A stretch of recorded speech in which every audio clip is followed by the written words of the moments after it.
Көп түкірсе көл деген ауыр дертке шалдыққан Настя Парфенованың емделуіне қаржылай көмек беруді көздеген азаматтар Алматыда қазақстандық қолөнер шеберлерінің көрме жәрмеңкесін өткізді. Толығырақ тілші бейнематериалында.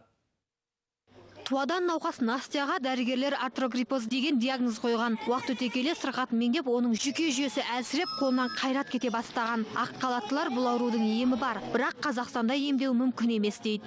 Через интернет нашли. Интернет арқылы осындай науқас бала таптық. Ол анасымен бірге Питердегі емханада ем алады екен. Өздерімен тікелей байланыстық. Олардың айтуынша бізге кем дегенде 4 ота жасалады екен. Маған қызымның амандығынан артық ештеңе қалмады.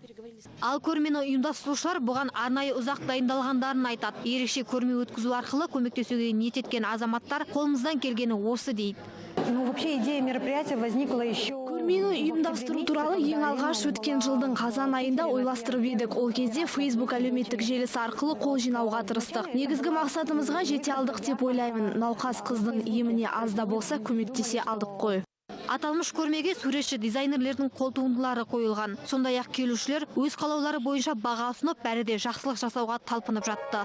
Ақбота Мұсабекқызы, Нұрлыбай Шалқаров, Қазақньюс, Алматы.